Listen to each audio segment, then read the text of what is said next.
बिस्मिल्लाहिर्रहमानिर्रहीम। पाकिस्तान टुडे के साथ हूँ मैं आपका host Iqbal Shahid. Islamabad high court के दो रुकनी बेंच ने आज मियां नवाज शरीफ साहब को इश्तिहारी करार दे दिया है। अल अजीजिया और इवन फील्ड में जो रिट पिटिशन दायर की गई थी और साथ ही उनके जामन जो हैं मियां शहबाज शरीफ साहब को भी नोटिस जारी कर दिया गया है। अब देखिए इसके बाद पाकिस्तान की सियासत में क्या रुख इख्तियार करती है।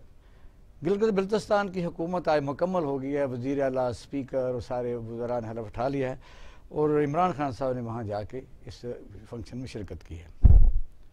पाकिस्तान में कोरोना की जिस वक्त सिचुएशन है बड़ी ही गंभीर है। रोज़ाना आप देख रहे हैं कि दिन ब दिन इसकी शिद्दत में इजाफा होता जा रहा है। आज भी 40 से ज़्यादा अभी तक की रिपोर्ट के मुताबिक अमवात हो चुकी हैं और कल जो गुजरा है उसमें आप देख सकते हैं कि 80 क्रॉस कर गए थे। लेकिन एक मुबारक की बात यह है और खुशी की खबर यह है कि लंदन ने यानी बरतानिया ने कोरोना की वैक्सीन को पब्लिक के लिए ओपन कर दिया है। चाइना भी जल्दी ला रहा है और अमेरिका भी। ये कम से कम ये कह सकते हैं कि उम्मीद होती है उसके तहत इंसान में इम्यूनिंग सिस्टम भी काफ़ी हद तक मजबूत हो जाता है। पहले तो ये था कि पता ही नहीं था इसकी दवाई कौन सी है। हालांकि दुनिया में इससे ज़्यादा शिद्दत से बीमारियाँ आती रही, जहाँ करोड़ों इंसान इसका शिकार हो गया है। कई बीमारियाँ ऐसी आई, ताउन है या और किस किस्म के, ख़ासतौर ज़ुकाम से बड़ी दुनिया में अमवात हुई। लेकिन बाद में जब उनके इलाज दरियाफ्त हुए तो फिर पूरी दुनिया को एक सुकून का साथ सांस मिला। हमारे साथ मौजूद हैं वहीद आलम साहब हैं, पाकिस्तान मुस्लिम लीग नून से MNA हैं, और रिजवाना फारूकी साहब हैं, PTI के सीनियर रहनुमा हैं। सरदार गौस बख्श बारोज़ई साहब टेलीफोन लाइन पर हमारे साथ मौजूद रहेंगे, जो साहब का वज़ीर आला Balochistan. Welcome to the show. जी रिजवाना साहब, पहले आपसे बात करते हैं क्योंकि फिर वहीद आलम साहब तो उसका फिर जवाब देंगे। पाकिस्तान मुस्लिम लीग नून के बड़े रहनुमा हैं। मियां नवाज शरीफ साहब को आज इस्लामाबाद हाई कोर्ट ने इश्तिहारी करार दे दिया। उससे पहले वो कन्विक्टेड थे ही और अदालत की हुक्म से ही बाहर गए थे। PTI की हुकूमत जो है जो कहती रहती है कि हम मियां नवाज शरीफ साहब को वापस लाएंगे, अब उसमें एक और ब्रेक थ्रू हो गया। लेकिन ये कौन से रास्ते से वापस लाएंगे, क्योंकि हमारा तो बरतानिया के साथ कोई ऐसा वायदा भी नहीं है। क्या कहें? देखिए इश्तिहारी करार दिया, हाँ बहुत पहले दे देना चाहिए था उनको इश्तिहारी करार। आप दिया, बिल्कुल ठीक हुआ। और आपने बात की कि जिस तरह बरतानिया से तो उस लेवल पे इससे पहले भी बात हुई थी और अभी भी ये नेगोशिएशन चल रही हैं कि वो लोग जो पाकिस्तान से करप्शन करके या इस तरह के काम करके जाते हैं, तो पहली बात तो ये कि देखें उनको इस चीज़ में इसलिए चेंज करना चाहिए कि अगर हमारे वो लोग जिनके अब ये तो कन्विक्टेड हैं, ठीक है ना, इनके लिए तो उन वहाँ पे वो जो उनको वो चले जाते हैं तो उनकी गवर्नमेंट जो है ऐसे लोगों को वहाँ पर रहने देती है। तो इस चीज़ के ऊपर उनको भी सोचना चाहिए कि वो क्या कर रहे हैं दूसरे। लेकिन हमारी अवाम को मसनदारी अदालती फैसले हैं, नहीं, उसके लिए देखिए हुकूमती लेवल पे निगोशिएशन डेफिनेटली चल रही हैं और ऐसे रूल्स और ऐसी कुछ पॉइंट्स हैं कि जिसकी बुनियाद पर वापस लाया जा सकता है, क्योंकि मियां साहब जो हैं वो यहाँ सुप्रीम कोर्ट से कन्विक्टेड हैं, ठीक है। तो उसके लिए तो ऐसी चीजें हैं, टाइम जरूर लगता है, आपको पता है पेपर वर्क होता है, बहुत सारे इश्यूज होते हैं। तो लेकिन ये है कि अब जब वो जाहिर सी बात है अब इश्तिहारी भी करार दे दिया गया है तो डेफिनेटली जो हुकूमती लेवल पे बात हो रही है उसमें उनको वापस लाया जाएगा। जितनी देर आपको हो चुकी है, देखिए उसमें तो आप हुकूमत ने खुद भेजे थे, ये बात तो रोज़े रोशन किया, उसमें उस जुर्म में PTI भी तो शरीक है ना। अब भले जो मर्जी कहते फिर, यहाँ जो यास्मीन राशिद मौजूद थी, आपके फैसल मौजूद थे जो बहुत बड़े डॉक्टर हैं, इस वक्त एडवाइज़र भी हैं वज़ीर आज़म के। तो वजह यह है कि लोगों को आप तसल्ली देते रहते हैं या एक पॉइंट सिक्योरिंग करते रहते हैं। हम तसल्ली बिल्कुल नहीं देते रहते। ये पूरा जो एक तरह से जो प्लान किया गया है, देखिए ये कौम ने देखा सबके सामने कि जब मियां साहब जहाज पे चढ़े थे। मेरे पास लाइन पर मौजूद है, मैं जरा वेलकम कर लूँ। अस्सलाम वालेकुम। वालेकुम अस्सलाम, आप खैरियत से जनाब? बस आपसे आपको बड़ी मेहरबानी, आपने हमें टाइम दिया है, जरा बात सुनिएगा फिर आपकी तरफ आते हैं। जी प्लीज आप बात। राइट। हाँ जी, मैं ये बात कर रही थी कि जब आपने देखा कि जितना प्रेशर मीडिया का था, उसके बाद जी मतलब कहने वाली बात है कि जी अगर उनको कुछ हुआ तो जी इमरान खान जिम्मेदार है, अगर कुछ हुआ तो जी ये जिम्मेदार है मीडिया का। फिर जिस वक्त अदालत ने कहा है मीडिया क्या करे, मतलब जो अवामी राय नहीं देखें बात सुनने मेरी, कि जब अदालत ने कहा उसके बाद भी हमने कहा कि 750 अरब का जो है हम बॉन्ड भरवाएं, क्योंकि देखें मियां साहब का जो ट्रैक रिकॉर्ड है, जो पिछला उनका माजी है, वो सबको पता है कि पहले भी जब वो गए थे और झूठ बोल के वो जब गए जी हमने कोई मुआहदा नहीं किया, बाद में पता चला कि जी 10 साल का मुआहदा था, वो सबके सामने भी आ गया। तो ये बात यानी कि हमें हर सूरत पता थी कि ये बंदा अगर यहाँ से बहानेबाजी करके निकल गया है तो ये वापस नहीं आएगा। तो इसी बिना के ऊपर ये हुआ कि जी बॉन्ड भरवाया जाए, लेकिन उसमें अदालत ने कहा कि ये चीज मतलब उसमें मना किया गया। और वो पूरी कौम ने देखा कि जिस वक्त वो जहाज पे चढ़ रहे थे और जिस वक्त वो वहां पहुंचे हैं, और मैं आपको एक बात बताऊं कि ये मीडिया पे भी आया है, टीवी पे भी आया कि जब वहां पे उनके टेस्ट किए गए तो उनके 2 टेस्ट हुए और जिसमें उनके जो प्लेटलेट्स का काउंट था वो 2 लाख, एक में 38,000 और एक में 2 लाख और इसी तरह से आगे पीछे था। तो वो तो कहानी बाद में समझ आई कि अच्छा देखें जब आप वहां पे हॉस्पिटल में गए, आपका अभी तक कोई इलाज नहीं हुआ, आप किसी हॉस्पिटल में एडमिट नहीं हुए, आप बाजारों में फिर रहे हैं, आप रेस्टोरेंट्स में फिर रहे हैं, वहां जाते ही आपकी तबीयत ठीक हो जाती है। तो मेरा ख्याल है मुझे इसमें कुछ कहने की जरूरत नहीं है ना। वहाँ जहाँ वो अपना इलाज करवा रहे वहाँ के डॉक्टरों ने अलाउ नहीं किया। बिल्कुल आपने अगर आपने हमने तो मीडिया में देखा है ना, हमने तो सारा ली और आप बाद में यानी लोगों को तसल्ली देते रहते हैं कि हमारा कोई कसूर नहीं है, ठीक है अदालत ने हम तसल्ली नहीं देते हैं, हम तसल्ली नहीं देते हैं। और मरियम नवाज शरीफ साहब ने तो खुद मुल्तान जलसे में ये बात कही है कि आप मुझे ये बताएं, एक बीमार आदमी 9 घंटे बैठ के जलसा सुनता है, घंटे की वो तकरीर करता है, तो क्या ये चीजें सामने नहीं आती? और फिर जब से वो गए हैं कौन से डॉक्टर का इलाज हो रहा है, किस हॉस्पिटल में एडमिट हुए हैं, क्या ट्रीटमेंट हुआ है, आप वो सारी डिटेल्स क्यों नहीं भेजी गई? वो सारी डिटेल्स बतानी चाहिए थी। एक मुजरिम जब बाहर जाता है तो उसकी जब रिपोर्ट्स मांगी जाती है तो वो नहीं दी जाती, वो उसकी डिटेल्स नहीं बताई जाती। साहब अब ज़ाहिर कायद जो आप कहते हैं तो ज़ाहिर कायद हैं पाकिस्तान मुस्लिम लीग नून के, दुरुस्त है, ये एक बहुत बड़ा अहम फैसला नहीं आ गया, क्योंकि पाकिस्तानी अदालतों को आनर देना भी एक सियासी लीडर का इसलिए भी ज़रूरी है कि लोग उसको फॉलो करते हैं और जो लीडरान होते हैं वो एक फेस होते हैं पूरी कौम का कि कहाँ तक अदालतों का एहतराम किया जाता है। एक वाक़या तो हो गया है कि उनकी वालदा मोहतरमा थी उस टाइम पर, यानी जो भी वाक़या हुआ आपको पता है, इस पर ज़रा मुफस्सल और नाज़रीन को बताइए कि भाई क्या कहेंगे आप? जी मेरे हम अदालतों का एहतराम करते हैं, पहले भी एहतराम किया है, अभी एहतराम करते हैं। कायदे मोहतरम आपको याद होगा कि पहले उनकी वाइफ बीमार थी, अदालतों ने कहा और वो वापस आए अपनी बीवी को छोड़कर अपनी बेटी के साथ, जब उनको पता था कि मुझे आते ही गिरफ्तार कर लिया जाएगा, और वही हुआ, गिरफ्तार हुए और वो जेल में गए। ये एहतराम है अदालतों का और अब भी हम एहतराम करेंगे अदालतों का, इसके बावजूद कि हमें तहफ़्फ़ुज़ात हैं फिर भी हम अदालतों का एहतराम करेंगे जो उन्होंने फैसला किया। आप सुप्रीम कोर्ट जा रहे हैं? वही ना जी, वही सर आंखों पर हमारा ये हक है सुप्रीम कोर्ट में उसकी अपील करना, हम उसमें अपील कर लेंगे, ये हमारा हक है। अब दूसरी बात, जितनी बातें इन्होंने की ये सब लफाजी थी, इसमें कोई जान नहीं थी। अगर इसमें जान है ना तो सबसे पहले तो इमरान खान को गिरफ्तार कर लेना चाहिए। वो क्या कसूर है उसका? क्यों नहीं? हाँ, क्यों? उन्होंने रिपोर्ट देकर तस्दीक करके फिर ये कहा कि मैं इजाजत दे रहा हूं, मैं इजाजत, ये कहा उसने, इसलिए वो इसमें शामिल है। और फिर अभी तक तमाम डॉक्टर्स, हमदर्दी की गई थी, हमने तो हमदर्दी के बेस पे इजाजत दी, हमदर्दी के बेस पर नहीं। जो उनको वीजा मिला, उनको वीजा मिला, उन्होंने अप्लाई किया, तो जो सफारत खाना है उसने पूछा गवर्नमेंट ऑफ पाकिस्तान से कि अब हम इनको जाने दें। उन्हें कहा हाँ, इन्हें क्या पीटीआई को डर था कि इधर अगर रह गए तो ज्यादा हमें मसला बनेगा? जी, क्या पीटीआई को डर था कि अगर ये पाकिस्तान में ही रहते हैं तो ज्यादा हमारे लिए मसला है कि जान छुड़ाएं? देखिए, ये इनका मसला, ये हमारा नहीं है, ये इनका मसला है। हमारा तो ये था कि कायदे मोहतरम मियां नवाज शरीफ साहब साहिब फराज थे, हमें उनकी सेहत अजीज़ है सबसे ज़्यादा, इसलिए हमारा तो ये मसला था।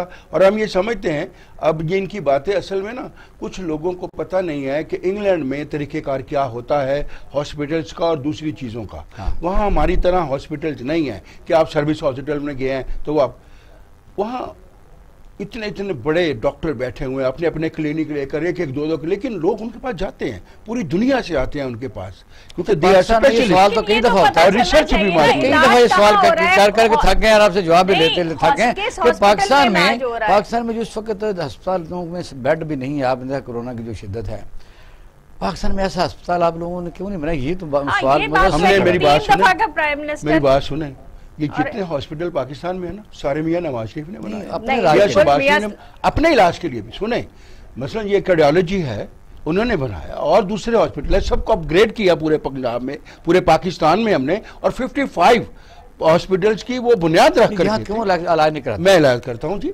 बाज चीजें ऐसी होती हैं जो नई रिसर्च आती है, वो पाकिस्तान में मौजूद नहीं है। उसके लिए क्योंकि रिसर्च आपको बाहर हो रही होती है। दरमियान में मैं, क्योंकि आपको आसानी रहेगी, महातिर मोहम्मद जब पहली दफा वजीर आज़म बने तो उनको हार्ट का अटैक हुआ। जब बस वो पता चल गया अटैक हुआ तो फ़ौरन जहाज़ तैयार हुआ कि मुझे इनको बाहर भेजा जाए। उसने कहा मैंने बाहर नहीं जाना। उन्होंने पूछा कि हमारी मिनिस्ट्री कितनी देर तक यहाँ एक मोबाइल किस्म का हॉस्पिटल शिफ्ट कर सकती है वहाँ से शिफ्ट हुआ 48 घंटे में। दरमियान में उनको तिब्बी इमदाद दी गई और फिर उन्होंने वहाँ ही ठीक हुए। फिर उन्होंने कहा कि हर शहर में फौरी तौर पर हॉस्पिटल बनाए जाएँ। ये कंपैरिजन तो करना पड़ेगा। नहीं, बिल्कुल करें, इसमें तो कोई हर्ज नहीं है।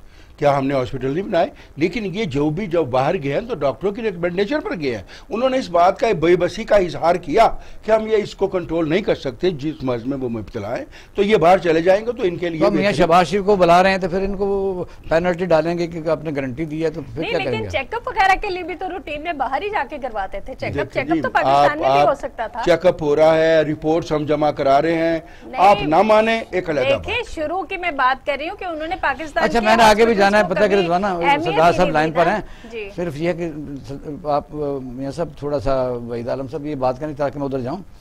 वजह यह है कि इस वक्त मियां शहबाज शरीफ साहब को उन्होंने बुलाया है। अगर ग्रंटर भी उतना ही जुम्मेदार होता है जितना मसलन वो, इन्होंने कहा कि हमने 7.5 बिलियन कहा था, वो नहीं मानी अदालत। उन्होंने कहा जी कागज़ पर लिख के दे दी, चलो मानी गई, इंसानी हमदर्दी थी, ये कहते रहते हैं, लेकिन इनको अब पछतावा शायद है, फिर हुक्म चले गए। अब क्या करेंगे अगर मियां शहबाज शरीफ साहब को ऐसा ही वाक़या हो जाता है, क्योंकि अदालत के साथ धोखा तो हुआ उनके बगौर, क्या नहीं, करें? किसी के साथ कोई धोखा नहीं हुआ। जब डॉक्टर्स वहाँ के इजाज़त देंगे कायदे मोहतरम मियां नवाज शरीफ साहब को, पाकिस्तान में तशरीफ लाएंगे, यहाँ पर बिल्कुल किसी जी की नवाज कोई साहब, बात अस्सलाम वालेकुम। वालेकुम सलाम जी। आप सुन रहे थे कि मियां नवाज शरीफ साहब को इस्लामाबाद हाई कोर्ट ने इस वक्त इख्तियारी करार दे दिया है काफ़ी प्रोसीडिंग के बाद। और जस्टिस आमर फारूक साहब और क्यानी साहब ये एक बेंच था जिन्होंने पिछले दिनों में एक तारीख जानबूझ के रखी कि अभी एक और मौका देते हैं, लेकिन उन्होंने फिर बहरहाल अदालतों का भी डोमेन है, लिमिटेशन होती हैं, कर दिया। और उनके जो गारंटर थे उनको भी नोटिस इशू कर दिए गए हैं कि वो पाकिस्तान में क्यों नहीं आते। इस पर बात करें कि क्या लीडर को आना चाहिए, नहीं आना चाहिए, पोजीशन क्या है, किस तरह के वाक़यात हैं जब अपोजिशन कहती है कि वो 9-9 घंटे बैठे रहते हैं, तकरीर सुनते हैं और घंटा तकरीर करते हैं। ठीक है, देखिए इकबाल शाहिद साहब, आपकी बड़ी मेहरबानी। अब ये इस पे बात करना भी अजीब सा लगता है जी कि मियां साहब की बीमारी, मियां साहब का बयान सही या गलत कोई कुछ नहीं कह सकता। हम रिलेटिव हो गए जी। अगर दुश्मन है हमारा, जिस मुखालिफ है, वो अगर सच बोलता है तो हम उसको झूठ कहते हैं, और अगर वो अजीज है, अपना है, कायदे मोहतरम है, तो वो झूठ भी बोले तो हमको सच नजर आता है। और तो अब हम ऐसे एक दौर में आ गए हैं कि जिसको मेडिकल लैंग्वेज में कहते हैं जी मल्टीपल पैथोलॉजी। तो हमारी सोसाइटी जो है उसमें मल्टीपल पैथोलॉजी आ गई जी, सियासत में हमारे। अब आप देख लीजिए कि अदालतों को क्या समझ में आ रही है, एडमिनिस्ट्रेशन को क्या समझ में आ रही है, हुक्मरानों को क्या समझ में आ रही है कि उन्होंने किस तरह से मैनिपुलेट किया। मैं बतौर डॉक्टर एक ये बात कह सकता हूँ आपको, मैं मेडिकल ग्रेजुएट हूँ, मुझे पता है कि बीमारी उस लेवल की नहीं थी ना है। हुकूमत की नाकामी ये कि उनको मतलब इंटेलिजेंस के जरिए कोई सही पिक्चर नहीं पहुंच सकी। मियां नवाज शरीफ के दोस्तों ने, यारों ने, मीडिया से, यहाँ से वहाँ से उनको डरा दिया, हुकूमत को डरा दिया। इमरान खान डर गए। मैनेज हो गया, फिर डरा के दिया, मैनेज हो गया फिर जी। मैनेज तो ज़ाहिर है डराने के लिए मैनेज किया गया ना जी। जब आपकी सोसाइटी मैनेज होती है नहीं, तो पर पंजाब की वजीरे जो हेल्थ हैं वो उसने अभी तक डटी हुई है, कहती हैं बिल्कुल बीमार थे। और डॉक्टर फैसल साहब ने, वो इस वक्त एडवाइजर वजीर आज़म, वो भी डटे हुए हैं कि ठीक था। एकदम मिरेकल क्या, सबको मैनेज किया गया। देखिए जी, बिल्कुल आपकी सोसाइटी मैनेज होने के लिए तैयार हो चुकी है, कोई भी उसको मैनेज कर सकता है। क्वालिटी आपकी पावर कितनी है, बस ये देखिए आप। वरना तो वो डॉक्टर साहब भी जानते हैं, डॉक्टर यास्मीन राशिद साहिबा भी जानती हैं कि जब आप पेशेंट को हम देखते हैं तो पहले उसकी जनरल कंडीशन देखते हैं कि फेयर, सेटिस्फैक्ट्री या खराब। तो ये कैसे कह सकते हैं कि अब भी वो कहते बीमार है? मियाँ साहब की तस्वीरें आप देखते हैं, वीडियोस देखते हैं जो कि लाइव होती है। बहरहाल मेरा कोई नहीं है, बोन ऑफ कंटेंशन नहीं है। मियाँ साहब बहुत बड़े लीडर हैं, लेकिन उनको थोड़ा सा सच बोलना चाहिए था। मेरा ख्याल अब ये है कि सच और झूठ की डेफिनेशन उल्टी कर दी जाए, बदल दी जाए। मियाँ साहब जिस लेवल के लीडर हैं वो आते यहाँ पे फेस करते जी, बिल्कुल जिस नहीं फिर क्या ये डिबेट होती रहेगी या अदालतों में इस तरह? वो सुप्रीम कोर्ट जाहिर उनको हक हासिल है, वो जाएंगे तो फिर ये काम और लंबा हो जाएगा। अपील का तो हक हर शख्स को पाकिस्तान में हासिल है। जो हमारा मौजूदा निज़ाम है अदालती, तो वो आना तो वहाँ से ख्वाब भी लेके बैठे। क्या ये जो तहरीक चल रही है PDM के फ्लैग के नीचे, उसमें आपने देखा कि आपके अख्तर मेंगल साहब ने भी वो बातें की हैं कि हालांकि हुकूमत में भी वो शामिल हैं। कहते हैं मैं अगर ऐसा तो मुआहदा हुआ था, तो वो भी उन्होंने जो बातें की वो तो बंदा सुन के रह जाता है कि अब तो अपने ज़ाती मफाद के लिए स्टेट के ऊपर भी हमले शुरू हो चुके हैं।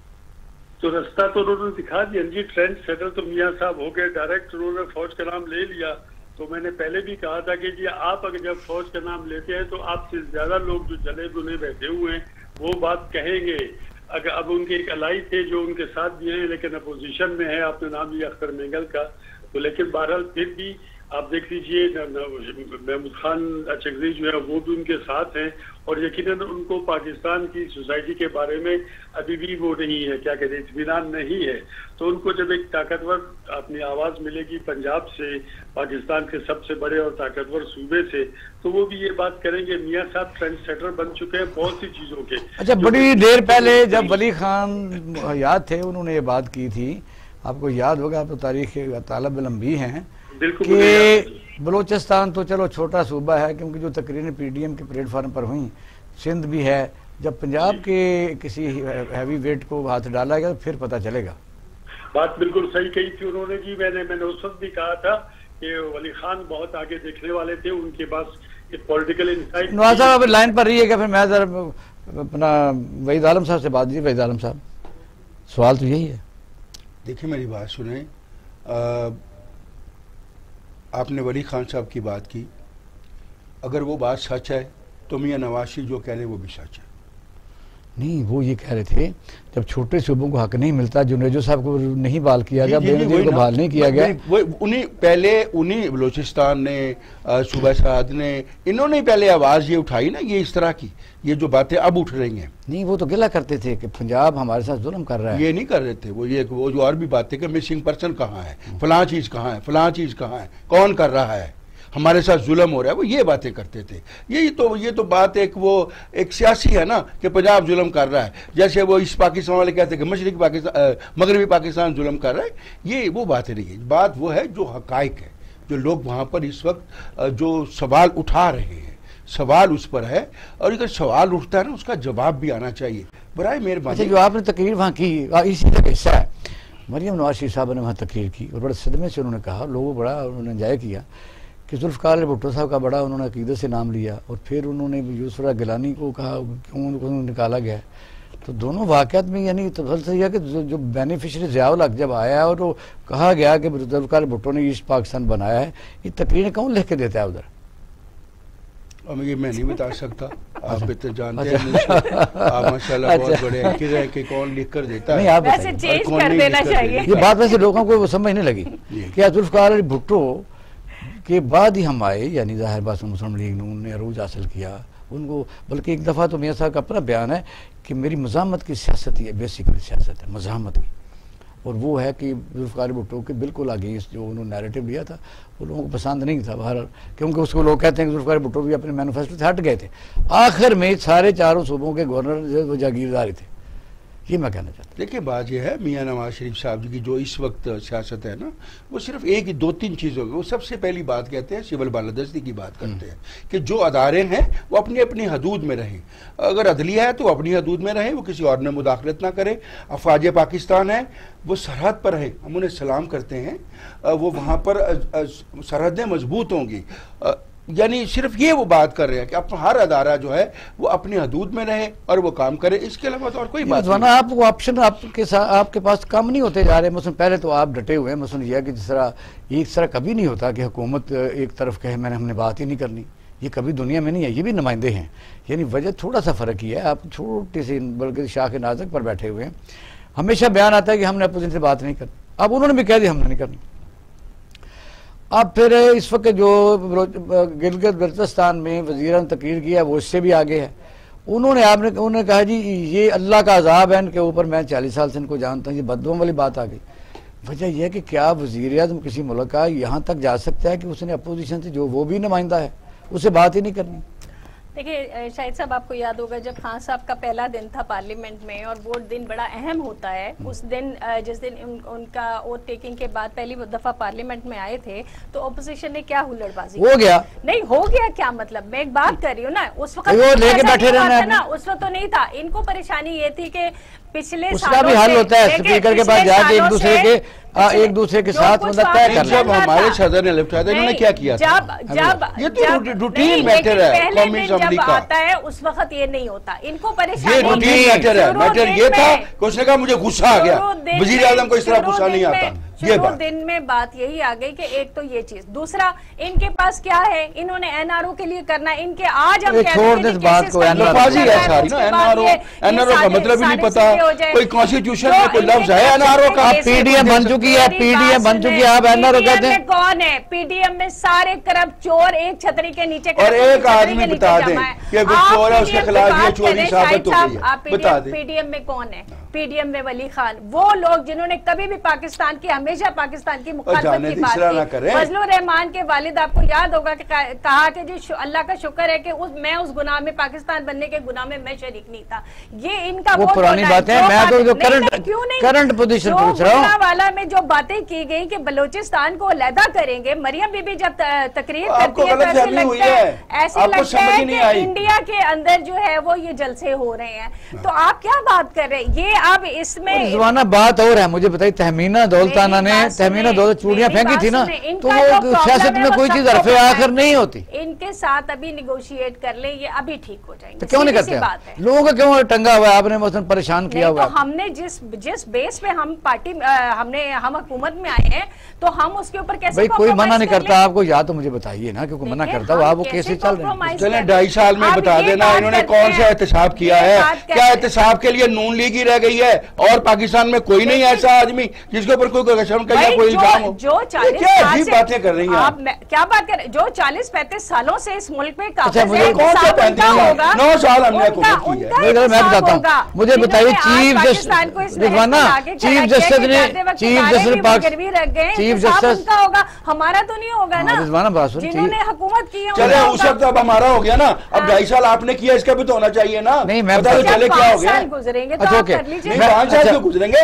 जब मौके पे पकड़े हैं, मौके पे पकड़े हैं, जंगीर तरीन को पकड़ लिया, असद उमर को पकड़ लिया, जफर मिर्जा, हाँ जफर मिर्जा को पकड़ लिया, वो शायद उसको सब भागे पाकिस्तान छोड़ के। अदालतें खुली हुई हैं, जाएं रिजवाना। बात सुने, मैं ये कहना चाहता हूँ, आप लोग क्यों नहीं मुकदमे रिजवाना चीफ जस्टिस है, वो सुन तो लेना, सुन ले करवाएं। रिजवाना, बात सुनना भी करे। चीफ जस्टिस पाकिस्तान ने अभी कल कहा है कि जो बिलियन ट्री हैं ये कहाँ है, और ये है कि फिर इनको प्रेस कॉन्फ्रेंस भी शायद अभी हुई नहीं, वो हो जाएगी। जी जी। उन्होंने फिर नाम भी लिया, हालांकि चीफ जस्टिस के जो वर्डिक होते हैं वो आम वर्डिक नहीं होते। उनके जितने दरख्त हैं उसको उन्होंने कैलकुलेट किया, उनके किसी आदमी ने, ज़ाहिर उनके स्टाफ होता है कि सारा पाकिस्तान जंगल बन जाना चाहिए था। ये तो बात तो होगी, तो उसका जवाब देना पड़ेगा। तो बिल्कुल देंगे, बिल्कुल देंगे। अभी जो अमीन असलम ने ये बात पूरी बताई है कि जो रिकॉर्ड है सारी चीजें रिकॉर्ड के ऊपर हैं, अगर नहीं देंगे तो जो भी सजा होगी वो उनको भुगतनी पड़ेगी। देखिए हमने कभी ये बात नहीं की, हमारा यही है कि चाहे हमारा सिटिंग मिनिस्टर कमेटी बनाए जो भी था, उन पे एलिगेशन आया, उन्होंने आपको पता है कि उन्होंने बात ठीक होता है ना। नवाब साहब जी सर, ये आप बात सुन रहे हैं कि इस वक्त आपको पता ब्लेम गेम तो खैर चलती रहती है, लेकिन वजह यह है कि वहीद आलम साहब का ये है कि अभी जो भी पीडीएम की तहरीक आवाम के लिए है और ज़ाती जो एलिगेशन हैं वो अभी तक प्रूव नहीं हुए। उसी तरह चीफ जस्टिस पाकिस्तान ने कल आपने देखा कि उन्होंने रिमार्क्स दिए हैं कि बिलियन ट्री कहाँ है, काम हो नहीं रहा। सिंध का भी उन्होंने जिक्र किया कि सिंध में बिल्कुल सन्नाटा है, उन्होंने जंगल ही काट लिए कच्चे में, जिन डाकुओं को तलाश करना। यानी अंदाज़ा करें ये वाहिद मुल्क है जहाँ किसी डाकू को तलाश करने के लिए हज़ारों एकड़ों में, मीलों में जंगल काटे जाते हैं। जी क्या कहेंगे? भारत, देखिए जनाब, मसला यही है, मैं आपको बता रहा हूँ कि इस मुल्क की बदकिस्मती कि यहाँ जो भी आता है कोई ना कोई एक अपने लिए एक सिस्टम लेके आता है कि उससे कोई फायदा उठाए। यकीनन दरख्त लगाना सदका जारिया भी है, एक लगाए भी बड़ी बात है, बिलियन तो बहुत बड़ी बात होती है। लोगों को एजुकेट करना होता है, यहाँ पे फेस्टिविटी आ जाती है, इसके ऊपर प्रोजेक्ट्स बन जाते हैं जी लाखों करोड़ों अरबों के। यकीनन इस प्रोसेस में बहुत सी खराबियां आ जाती हैं। आपने जंगल की बात की ना कि जनाब जंगल काटे जा रहे हैं कि चोरों को या डाकुओं को पकड़ना है, यकीनन ये बहुत ही अजीब सी बात है। स्टेट में इतनी ताकत होनी चाहिए कि वो जंगल में पहाड़ के अंदर भी जाके अपने जो है ना कल्प्रिट्स को देख ले जी। मैं इस जगह पे मैं आपको रिश्वत अर्ज करूंगा कि मैंने एक दफा कहा था मैं दरख्त लगाता हूँ अपने घर में, मैंने कहा था मैं अपने घर को जंगल बना रहा हूँ, अल्हम्दुलिल्लाह मैं कामयाब हो गया, मेरा घर जंगल बन चुका है जी। अब मकसद कहने का ये है कि हमने काम करना है, action speaks louder than the words. अब मसला ये है कि करना क्या है। अपोजिशन भी जो निकली है अवाम के लिए नहीं निकली है जी। अगर अवाम के लिए निकलती तो महंगाई के बारे में बात करती, नौकरियों के बारे में बात करते, तब तो बात बनती। अब ये है कि सिर्फ और सिर्फ ये प्रोसेस नैब का ये जो ऑन हुआ है इसके ऊपर यकीनन काले बादल आ गए हैं जी। तो अब इमरान खान को भी ये चाहिए कि उनके अपने भी जो लोग हैं उनको भी डाल दे जी, उनको भी डाल दे। जाहिर है दूध का दुला, जाहिर है अगर इंक्वायरी होगी वो बच सकते हैं तो बच जाए, उनके खिलाफ कोई साबित नहीं होगा, लेकिन केस तो करें।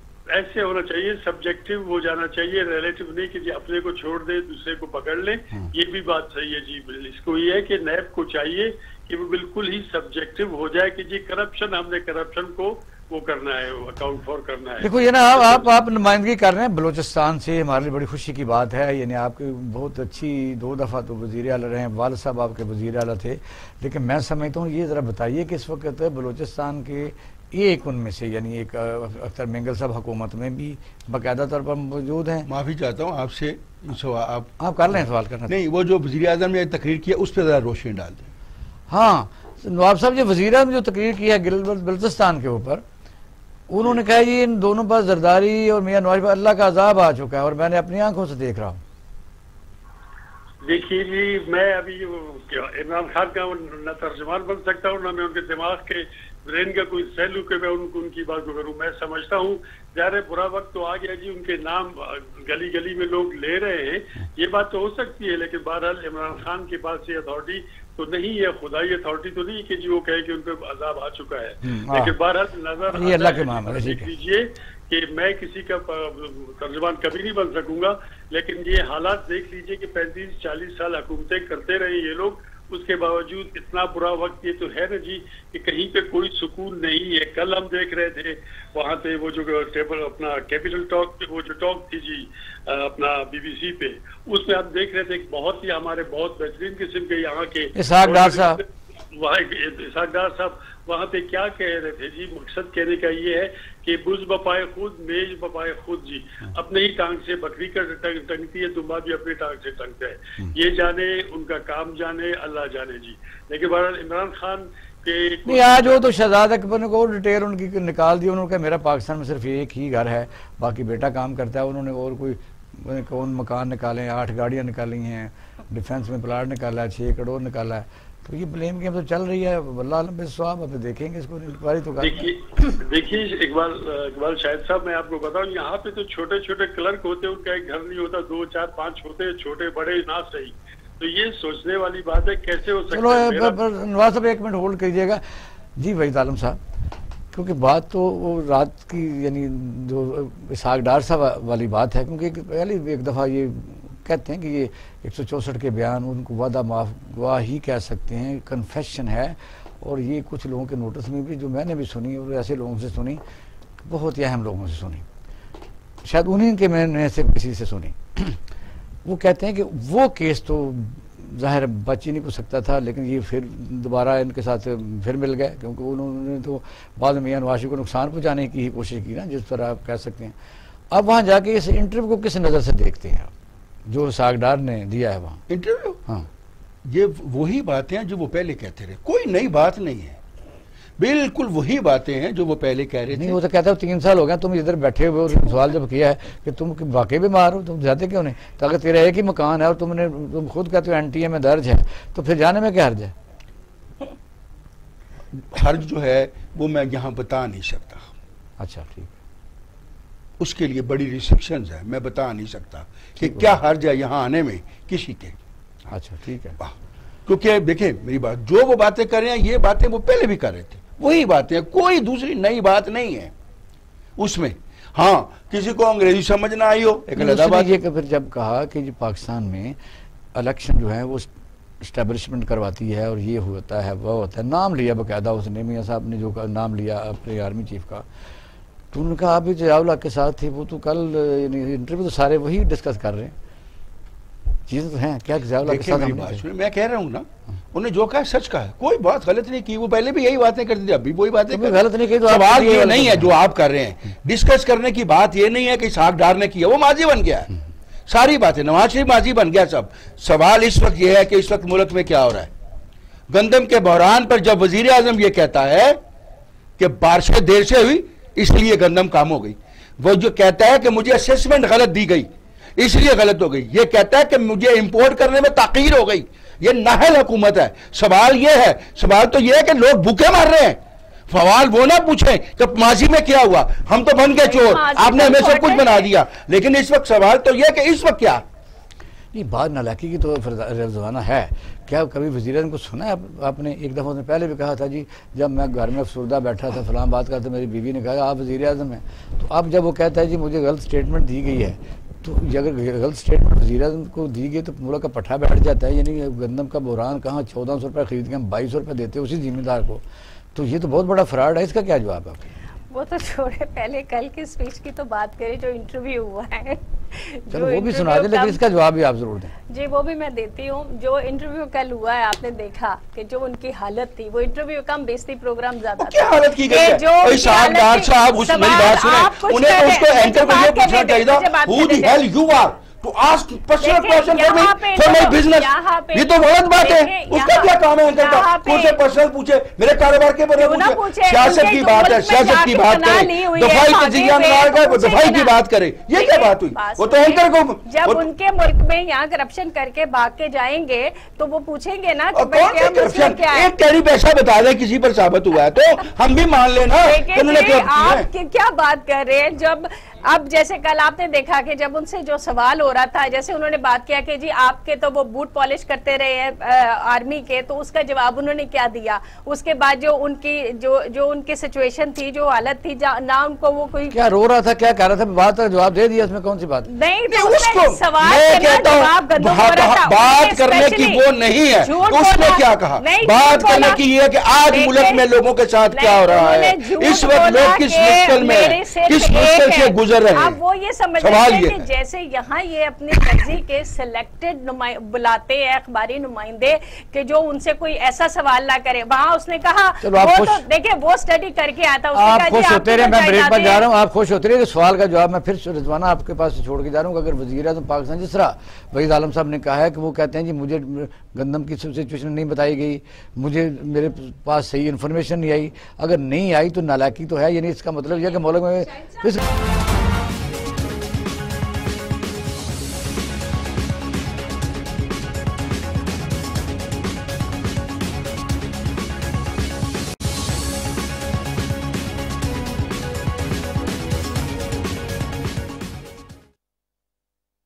वेलकम बैक नाज़रीन, आप प्रोग्राम देख रहे हैं पाकिस्तान टुडे। सवाल हमारा ये था कि वज़ीर-ए-आज़म पाकिस्तान कई दफ़ा यानी अपनी तकरीरों में ये कह देते हैं कि मियाँ नवाज शरीफ साहब और मियाँ असद ज़रदारी जो है इन पर अल्लाह ताला का अज़ाब आया हुआ है। दूसरा ये है कि इस तरह के जो अल्फाज बोले जाते हैं, अभी वहीद आलम साहब भी मेरे साथ मौजूद हैं, MN है पाकिस्तान मुस्लिम लीग नून से। फिर उन्होंने एक सवाल उठाया कि वज़ीर-ए-आज़म इस तरह की बातें करते रहते हैं। उन्होंने एक टाइम पर ये कहा जी मुझे डिसइन्फॉर्मेशन दी गई है, मेरे जो आदमी ने बताया गंदम के मतलब वो गलत था, वो सचमुच गलत होगी। इन वज़ीर-ए-आज़म पाकिस्तान को ऐसे सवाल करने चाहिए या नहीं करने चाहिए? क्योंकि अगर उनकी इन्फॉर्मेशन के तौर पर, गलत इन्फॉर्मेशन के तौर पर पाकिस्तान में एक्सपोर्ट ज़्यादा हो जाती है, तो मुल्क में गंदम का बहरान आपके सामने आ गया, चीनी का आ गया, और फिर उसका खमियाजा किसने भुगता? अवाम को। तो क्या कोई बंदा इसका जवाब देना पसंद करेगा कि इसके जिम्मेदार कौन था? ये हम बात कर दी रजवाना, पाकिस्तान तहरीक इंसाफ। अच्छा शाहिद साहब, सबसे पहली बात ये कि क्या चीनी का बहरान या गंदम का बहरान इससे पिछली हुकूमतों में नहीं आया, या पहली दफ़ा हुआ है कि ये आया है कि उसके ऊपर इतना ज़्यादा वो हाइप क्रिएट की गई है? दूसरी बात देखिए, पिछले 2 सालों से मौसमी, ये बात हकीकत है कि मौसमियाती तब्दीलियों की वजह से जो बारिशें हैं वो अपने टाइम से आगे पीछे हो रही हैं। उसमें सुने ना, उसमें वो भी एक फैक्टर आ जाता है कि वो हुई, ठीक है। रही बात कि हाँ इंफॉर्मेशन सही नहीं दी गई या जो भी हुआ, ठीक है, हमारा एक तरह से ये कह लें कि अगर उसमें थोड़ा आगे पीछे हुआ, उसका फौरी हल ये किया का लिया, इस कौम को बर्बाद कर रहे हैं आप इस आगे पीछे। आप जितना बर्बाद कर रहे हैं, हमने उस वक्त एक्सपोर्ट कर दी, आपने बर्बाद करने की कसर आपने बर्बादी कर रहे हैं कि सन 1947 से लेकर 2018 तक हमने इम्पोर्ट गंदम जो आई वो 33 रुपए किलो तक आई, और 2-2.5 सालों में वो 80 रुपए किलो तक चली गई। आपको डाका खौफ करे, एक चीज 70 सालों में हो रही है और आपके दौर में 2.5 सालों में हो रही है। कोई आपको पूछे ना कि क्या हो रहा है इस मुल्क में, और चीनी 53 रुपए में आई और आपके दौर में 130 रुपए। कोई आपको पूछे ना कि ये क्या हो रहा है कौम के साथ, ये पैसा कहाँ जा रहा है, ये कौन कर रहा है जो 70 साल में नहीं हुआ हो रहा है। 70 साल में भी ये सारा कुछ होता रहा है, ऐसी बात ना करें। क्या चीनी का हर चीज होती रही है, और जो कुछ 70 साल में हुआ है वो आवाम भी जानते हैं। अब मैं बात ये कर रही थी कि देखिए, गंदम का कुछ दिनों का मसला आया है, गंदम इम्पोर्ट की गई है और उसके बाद जो है वो गंदम इम्पोर्ट की गई है, देखिए मेरी बात सुने। दूसरा ये है कि अब जो किसान गंदम उगाते हैं, ठीक है, आप ये देखें कि जो उस बैलेंस को भी कायम रखना है कि अगर आप क्या रखना है। चौधरी परवेज अली ने जो कहा है 2000 पर मन, चलो रख दें, क्योंकि जमीन फर्टिलाइजर महंगा है, बिजली महंगी है। आज 16 से आज की खबर देता हूँ, देंगे तो वो आज की खबर आपको देता हूँ, आज की खबर कि वजीर आला पंजाब ने अभी तक कोई फैसले ने किया और उसने 2000 सिंध वालों ने कर दिया, फिर गन्ना फिर यहाँ से लोग वहाँ बेचने भेज दिया करेंगे और वो खरीदेंगे ज्यादा। ये बुदार साहब तो पहले ही मिडल मैन बन गए हैं, हमने लोगों से 1400 रुपए खरीद कर 1300 रुपए खरीदकर 2400 रुपए बेच रहे हैं। यानी वो जो मिडलमैन काम करता है, जो स्टॉकिस्ट काम करता है, गवर्नमेंट ऑफ पाकिस्तान ये काम कर रही है। देखें, हमने इंसेंटिव भी देना है, किसान को भी इंसेंटिव देना है कि अगले साल जो है, जाहिर है अगर हम गंदम की खरीद की कीमत बढ़ाएंगे, नहीं बढ़ाई है आपने, थोड़ी बढ़ाई है, नहीं जो भी बढ़ाई है, तो उसके बाद जो है कम से कम आप अगली दफा वो ज्यादा उसको प्रोडक्शन कर, यही तो हम कह रहे हैं बात। अब समझे, हम कहते हैं 2000 तो कम से कम होनी चाहिए थी, सारे सूबे कर रहे हैं। आप 1650 रुपए कैबिनेट ने पास की है, अभी उस पर दूसरा कोई हालत स्पीकर पंजाब असेंबली नहीं, लेकिन जो भी अमाउंट उसकी रखी है उसका मैं बाहर से महंगी मंगा ली है, वही अपने किसान को पैसे दे दें। जब जरूरत पड़ी, जब ये जरूरत क्यों पड़ी, जब पहले नहीं आपने फिर इम्पोर्ट क्यों? आप लोगों के पास इश्यूज नहीं होते तो नवाब साहब आप सुन रहे हैं? नवाब साहब जी, ये गंदम की पिछले दिनों आपने देखा कि हमारे सूबे में भी गंदम को खरीदा गया, 1300-1400 रुपये मन खरीदा गया। फिर ये है कि अभी मैं यही बात आपको कर रहा था कि अब वज़ीर-ए-आज़म की जो एक्सप्लेनेशन है वो ये कहते थे कि मुझे डिसइंफॉर्मेशन दी गई और फिर इसलिए मंगवानी पड़ी, बहरान आ गया लोगों को। फिर उन्हीं लोगों को जो हम, आपको पता है इंतज़ामिया जब गंदम खरीदती है, मैं तो इंतज़ामिया का हिस्सा रहा हूँ, अगर टारगेट पूरा करना हो तो हम लोगों के घरों से उठा लेते हैं गंदम, उनके उठा ली गई, फिर वो बेची गई। ज़ाहिर है 2200 रुपये या 2000 आटा, आपके सामने क्या हालत हुई। सिंध तामन नहीं कर रहा, उन्होंने गंदम नहीं भेजी और वो तो कई लाखों बोरियां, यानी आपने देखा कि वो बाद में पता चलता है चूहे खा गए। तो ये क्या इस तरह पूरा मुल्क जो है सारे सूबे 18वीं तरमीम के बाद अलग-अलग हुकूमत कायम किए बैठे हैं, ना कोई पॉलिसी बन सकती है। इसका हल क्या है, क्या करेंगे पाकिस्तानी अवाम? इनके शिकंजे में फंसे रहेंगे? देखिए जी, अभी ये बीबी फरमा रही थी 70 साल से, वाकई मैं मानता हूँ कि इस मुल्क में 70 साल से ये मसाइल हैं और किसी हुकूमत ने सही तरीके से नहीं सोचा। इमरान खान से यही सोच समझ में आ रही थी बात कि अगर और कुछ नहीं करते, ये जो मामला छोटे छोटे हो रहे थे उनको संभालते भी बड़ी बात थी। आपने कहा कि आप जिस कर रहे हैं हुकूमत के में भी आपने ये परचेजिंग की होगी। मैं आपको बताऊं, मैं जमींदार, मुझे अपनी गरीबी छोटी सी जमींदारी है। हमारी तो बहुत मसला है जी, बीज भी नहीं होता हमारे लिए। बीज के लिए भी प्रोविंसेस में वो बैन लगा देते कि यहाँ से बीज नहीं जाएगा, तो उस टाइम हम अमूमन टाइमली नहीं डाल सकते। खाद हमारे लिए मुसीबत है, खाद लाना भी बहुत बड़ा प्रॉब्लम है। तो इसके लिए इमरान खान को जो ना सिर्फ और सिर्फ इंतजाम ठीक कर ले तो बेहतर था। करप्शन अपनी जगह पे है, करप्शन ये जितना भी जोर लगा ले करप्शन नहीं खत्म कर सकते। इंतजाम जो हमारा आवाम को आराम देने का है, अगर वो कर ले तो बेहतर है जी। अल्लाह आपका भला करे। भी फरमाया कि प्राइम मिनिस्टर कहते हैं कि मुझे पता नहीं था, मुझे वो किया गया। कोई भी आदमी डॉज नहीं हो सकता अगर वो इंसान सोचे कि मैंने आवाम को अपने फायदा देना है। और प्राइम मिनिस्टर के लेवल पे छोटा सा भी जो काम होता ना, जो आवाम सेंट्रिक होता, पब्लिक के लिए होता, तो यकीन कीजिए हम भी कहते हैं कि वाकई कुछ हुआ है। मैं बतौर जमींदार भी, और मैं बतौर एडमिनिस्ट्रेटर भी ये मैं कह सकता हूँ कि इस मुल्क में अभी तक जो पेंडेमोनियम है इंतजामिया का वो ठीक नहीं हो सका। यकीनन बहुत बड़े बड़े कार्टेल्स हैं। इकबाल शाहिद साहब मैं आपको बताऊं, गंदम बहुत ही सस्ते दामों खरीदी की जाती है हमसे, और बाद में हम जब जाते हैं तो हमको मत पूछिए कि क्या हालत हुई थी उसकी। सारी गंदम हमारे तरफ से तो बाहर निकाल देते हैं, स्मगल कर देते हैं, और उसमें एडमिनिस्ट्रेशन इन्वॉल्व होती है जी। इमरान खान जी नवाज साहब बहुत मेहरबानी, बहुत शुक्रिया। मैं लास्ट कमेंट्स ले लूँ जी। रिजवाना आप बात करें फिर मैं क्या कहेंगे, क्योंकि पॉलिसियाँ जब तक मुस्तहकम नहीं होंगी, बातों से लोगों का पेट नहीं भरता। जो लोग जिम्मेदार हैं उनको पता है कि वाबड़ा वाले कितना जुल्म कर रहे हैं, कितने बिल भेजते हैं, फर्टिलाइजर कितना महंगा है, बीज कितना महंगा है।